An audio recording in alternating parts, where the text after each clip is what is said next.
Okay, so I don't normally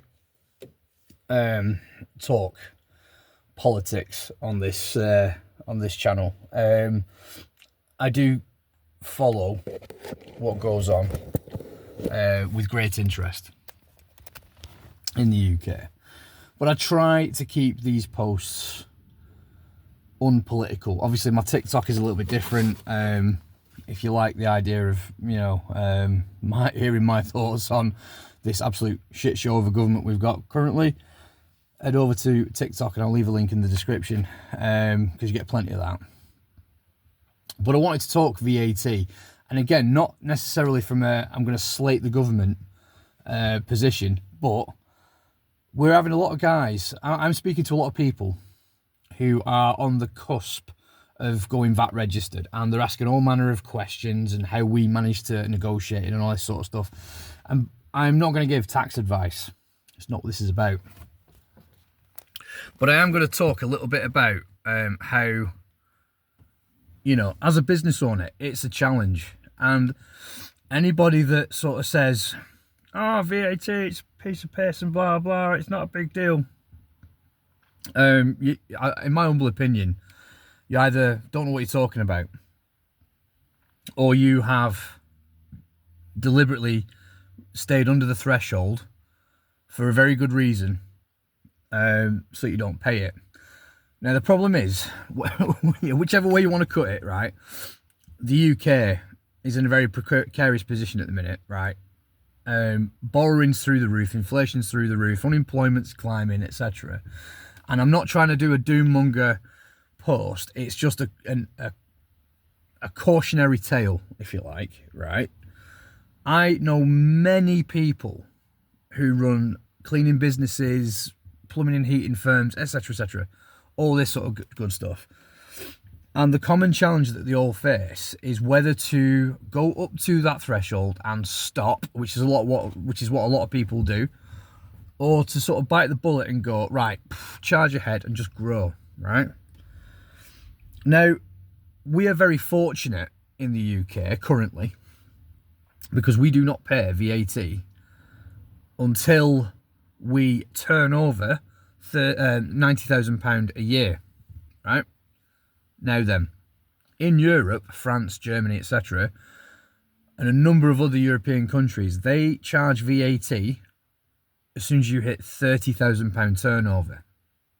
So the government makes more money in various countries in Europe quicker, and so it encourages those that want to grow so they motor through it.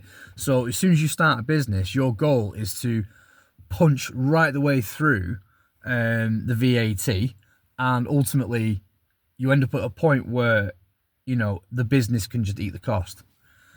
The downside to doing that is it discourages people from starting businesses. And the one thing this country is famous for is small businesses. Napoleon coined the phrase that England, United Kingdom, whatever, Britain was a nation of shopkeepers. And he meant that as an insult, but the reality is this country has built itself on small businesses. It's built itself on those little businesses that grow and take on staff and then grow and then invest their money, etc. We kind of pride ourselves on that, and rightly so. But in the UK, we get to that £90,000 threshold, and then there are some businesses that go, solve this for a game of soldiers. We're not pushing on. We're going to get to that level and stop. Get to 89,999 and take 2 months off.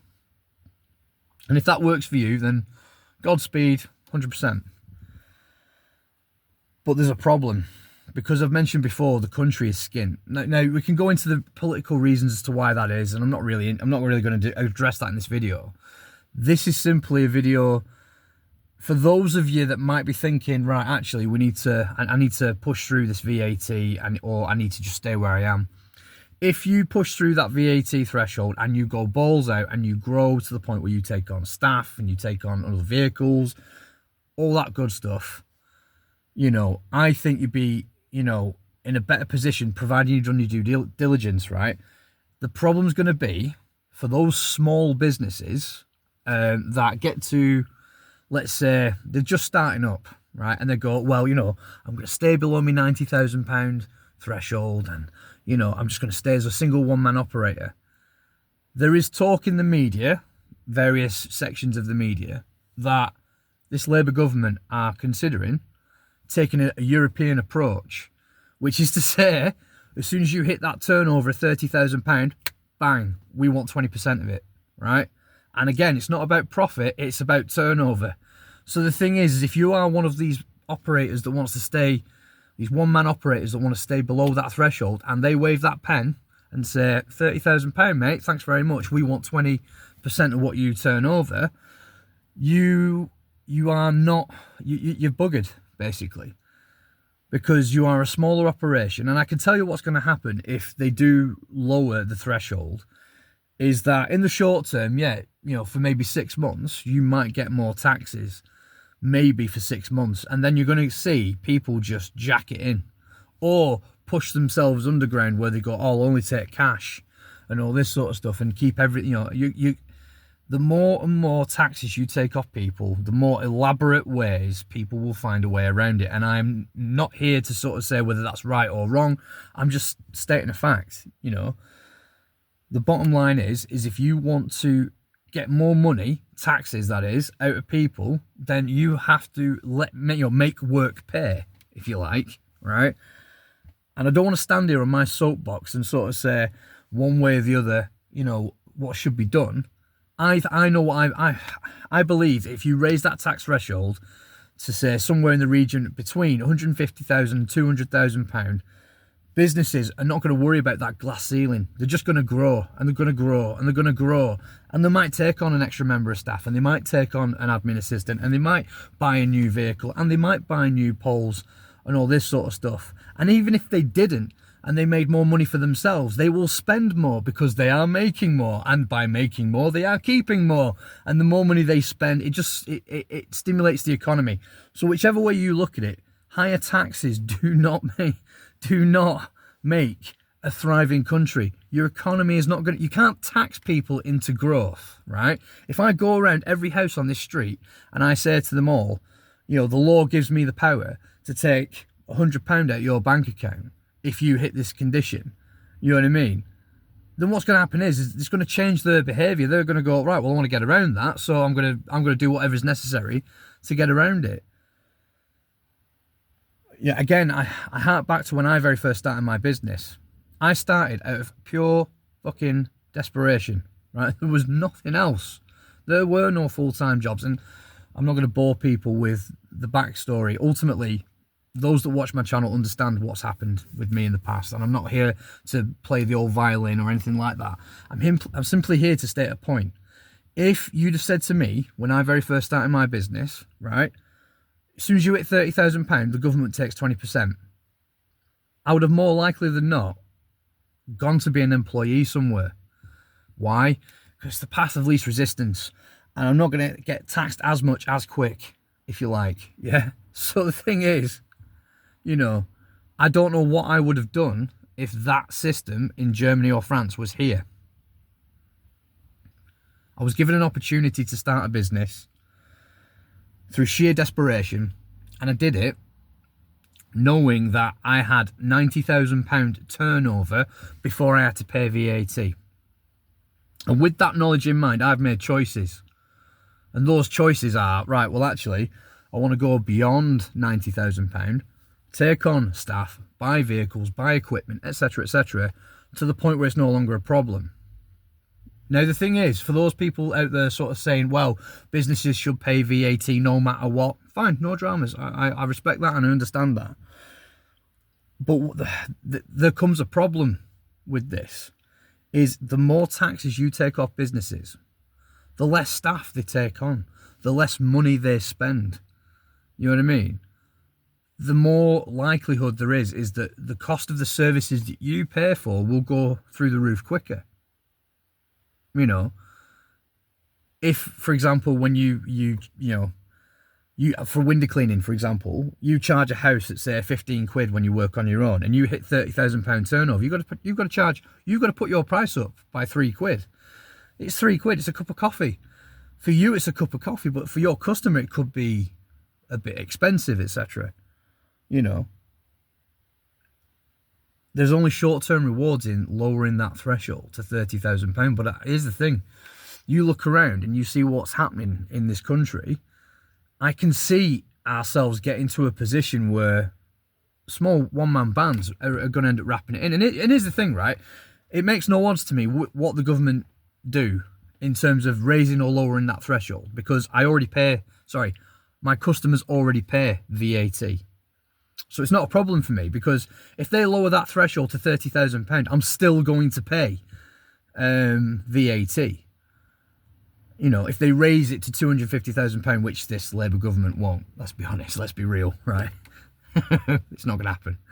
But if they did, well, that would make a difference, because now all of a sudden I can pass that discount onto the customer. I can say, right, well, actually, I've got, instead of having, let's say, £90,000 turnover, that's the threshold, I've got £250,000 turnover. I can think to myself, right, well, actually, the cost of the services I put out are cheaper. The more likelihood is I'm going to actually be able to take staff on quicker. I'm going to have an infrastructure in place that accommodates that, because it becomes rewarding. You know, you're rewarded for doing so. But if you go the other side and say, right, well, actually, every small business in the UK that turns over more than £30,000 pays VAT, the cost of the services go up by 20%. So the cost of everybody's services goes up by 20%. And the likelihood is that you're not going to get as many businesses taking people on. So you've got a perfect storm. You've got higher prices, 20% inflation going up. Thanks very much, right? You've got 20% cost going up. You've got the cost of the business not being able to take people on, and then you've got all businesses for things like supplies. So the cost of your supplies goes up, the cost of your wages goes up, the cost of everything goes through the roof. But if the government just had a bit more faith in small businesses being able to take people on, and sort of say, right, well, actually, we're not going to you're not going to pay VAT on the first £250,000. Then you can take on more staff who can contribute to the tax system, who can spend their money in shops and restaurants and all this sort of stuff. And you can lower that income tax threshold as well, which would help workers as well. It will put an extra £5,000 to £7,000 per year in someone's pay packet. Do you think that if you were a worker and all of a sudden you look at your pay packet for the year and it says that you're actually £5,000 a year better off, do you think you would spend that money? 100% you'd spend it.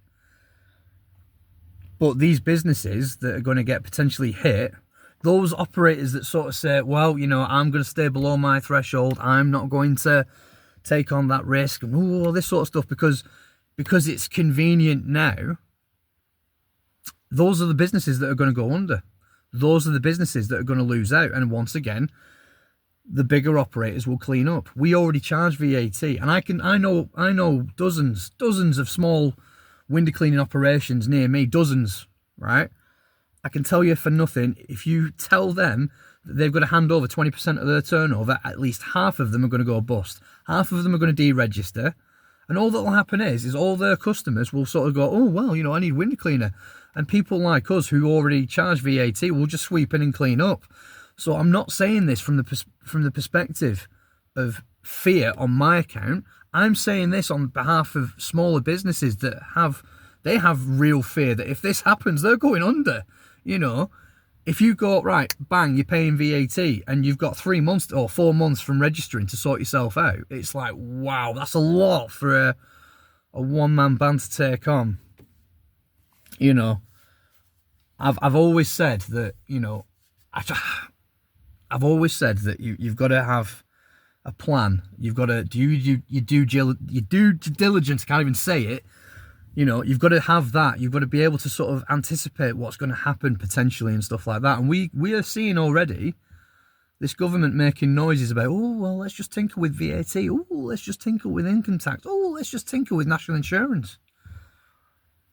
And all these things that they could do will impact everybody. Small business owners, employees, contractors, you know, all this sort of good stuff.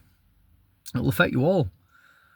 And if the business that you're owning is not turning over that £90,000 and you think, oh, I'm safe, you wait till Rachel Thieves with a stroke of a pen lowers that threshold, and all of a sudden you've got to give them an extra £5,000 a year minimum, and that's assuming you're turning over £30,000. And you and I both know there are businesses out there turning over 60k. Single operators, they're turning over 60k, they're making a low profit, and the government doesn't care. They're just going to go, right, 20%, thanks very much, mate, hand it over. You know, farmers have lost out under this government. You know, small business owners have lost out under this government from the national insurance perspective. Even workers, I would argue, are losing out, because your council tax has gone through the roof and all that sort of good stuff. Your tax threshold has been frozen since about 2014, something like that. So in 11 years, the rate of tax that you pay has not changed, but your real terms income has gone down and down and down. Why is that? It's inflation. So the thing is we're all going to be worse off. Water bills through the roof, utilities through the roof, council taxes I've just mentioned, you know, to mention just a few. All right. And here's the thing, small businesses have always been low-hanging fruit for governments, because workers will go, yeah, business owners, you should pay your fair share of tax, and all this sort of stuff, without actually realising that the backbone of this country is built on small businesses like you, like me, yeah, taking on staff, buying vehicles, buying equipment, and all this sort of stuff, putting diesel in the van, the fuel duty that comes from that. You know, everything where it comes, you know, there is everything that we have as a business was bought and paid for from another business that also paid tax, that also had employees, that also, you know, bought vehicles. It's a big ecosystem. And the problem is if you tip the ecosystem too far one way, people just go, nah, not paying it, mate. You know. But anyway, I'm gonna stop the video here.